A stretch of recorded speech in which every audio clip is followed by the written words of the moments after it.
Welcome to YouTube channel आम्ही भटक भवाने। आज हे भटक भवाने एका शॉर्ट ट्रिपसाठी पुण्याच्या जवळ हडशी इथे आलेलो आहोत। हडशी हे जवळपास पुण्यापासून 40 किलोमीटर अंतरावरती आहे। पौड गावापासून आपल्याला आतमध्ये टर्न घ्यावा लागतो आणि आपल्याला हडशीला येता येतं।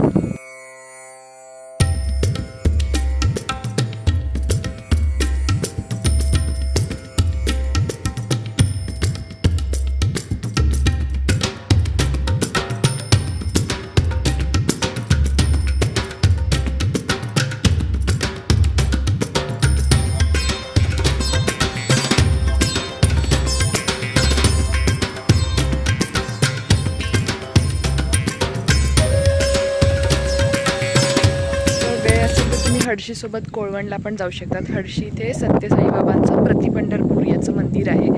खूप सुंदर मंदिर आहे आणि आज वातावरणही खूप छान आहे। ढग दाटले आहेत, हलकासा पाऊस सुरू आहे। आता आपण जाऊयात आतमध्ये। हडशीला येताना जरा 1.5-2 किलोमीटरचा एक छोटा चढ आहे, घाट माथा म्हणू शकतो आणि वरती पठारावरती हडशीचं मंदिर आहे। आता आपण गाडी पार्क केली। पार्किंगला जरा थोडं दूर पार्क करावी लागते गाडी त्या साईडला। आधी जवळच पार्किंग होतं, आता यांनी जरा थोडं चेंज केलं आहे सगळं त्यांचं इन्फ्रा, त्यामुळे पार्किंग जरा थोडं दूर आहे, तिथून चालत यावं लागतं। आणि आता आपण आतमध्ये जाऊयात। त्या तिकडे कार पार्क केली आपण। जरा कार पार्किंगची जागा जरा लांब आहे, आधी ती जवळ होती पण आता लांब आहे, जागा भरपूर आहे, त्यामुळे पार्किंगचा तसा काही प्रॉब्लेम नाही आहे। आणि तिकडेच हे ॲडव्हेंचर पार्क आहे यांचं, हे पण आत्ताच सुरू झालं आहे, ओपन आहे हे सगळं। त्याचे चार्जेस काय आहेत ते माहीत नाही आम्हाला, तिथे जाऊन चेक करायला लागेल तुम्हाला। आणि पार्किंगवरूनच सरळ आलं की हा एंट्रन्स आहे।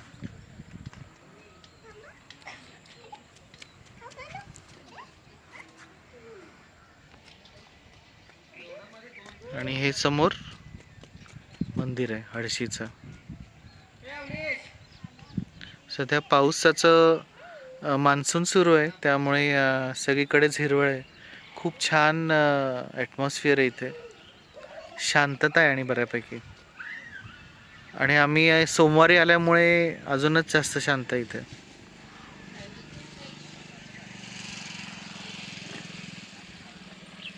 चला आता आपण मंदिरात जाऊया।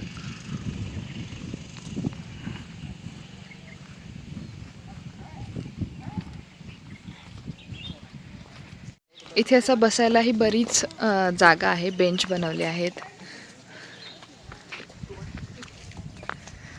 छान शांतता आहेत, कारण की वीकडेजमध्ये आम्ही आलेलो आहोत। आजकाल निहितला सुद्धा आमच्या ट्रिप्सची बऱ्यापैकी सवय झाल्यामुळे त्यालाही ट्रॅव्हल करायला भरपूर आवडतं। तोही आमच्यासारखाच भटक भवाना आहे। सगळ्या ट्रिप्स तोही खूप छान एन्जॉय करतो, प्रवासात अजिबात त्रास देत नाही।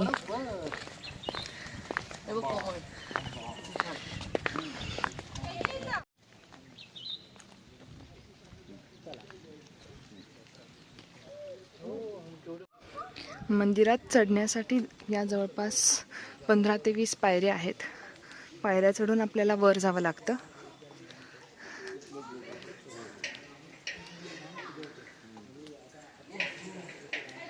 तुळशी वृंदावन, काळ्या पाषाणातलं तुळशी वृंदावन खूप सुंदर आहे। आणि हा याचा सभोवतालचा परिसर, सगळीकडे खूप छान हिरवळ आहे। आमचं हडशी कोळवणमधलं दर्शन छान झालं। आता पाऊस सुरू झाला आहे आणि आम्ही रस्त्याच्या कडेला गाडी लावून एका शेडमध्ये पिकनिक सुरू केली आहे। आम्ही सोबत आमचा गॅस कॅरी केला होता। आणि मयूर, काय करतोय तू आमच्यासाठी? चहा बनवतोय। अरे वा, मग तू चहासाठी सगळं घरून आणलं होतंस का? वा वा वा, या चहा प्यायला। छान पाऊस पडतोय आणि आम्ही चहा बनवून आता आमची पिकनिक एन्जॉय करतोय। रस्त्याच्याच कडेला आम्ही एका बंद स्टॉलमध्ये आमची पिकनिक करतोय।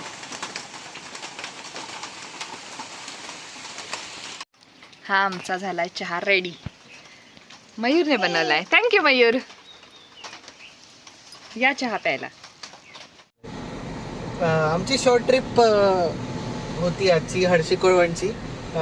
मंदिरमध्ये पण दर्शन छान झालं. पार्किंगला पण जागा भरपूर मिळाली. सोमवार असल्यामुळे काहीच गर्दी नव्हती त्यामुळे, आणि पाऊस पण होता, थोडा थोडा बारीक पाऊस होता, त्यामुळे ओव्हरऑल ॲटमॉस्फिअर पण खूप छान होतं. आम्ही तिथे साबुदाणा वडा आणि वडापाव खाल्ला होता, त्याची पण टेस्ट चांगली होती. आणि रिटर्नला आम्हाला असंच एक एमटी गाळा मिळाला. कदाचित शनिवार रविवारी ते तिथे त्यांचा स्नॅक सेंटर ओपन करत असेल, तर तिथे आम्ही आमचा चहा बनवला गॅस असल्यामुळे, तर तो पण खूप छान झाला. आता आम्ही परत निघालो आहे घरी जायला. अशी होती आमची छोटीशी हडशी कोळवणची one day return trip. One day रिटर्नपेक्षा मॅक्सिमम आपल्याला फक्त 4 ते 5 तासांचा वेळ लागतो. 1 तास पुण्यापासून इकडे यायला आणि 1 तास परत जायला. आणि इथे तुम्ही जो काही वेळ स्पेंड कराल तो एक्स्ट्रा बस. तुम्ही जर चॅनलवरती नवीन असाल तर सबस्क्राईब करा, लिंक शेअर करायला विसरू नका आणि अशाच नवनवीन व्हिडिओच्या नोटिफिकेशनसाठी बेल आयकन प्रेस करा. तोपर्यंत बाय बाय.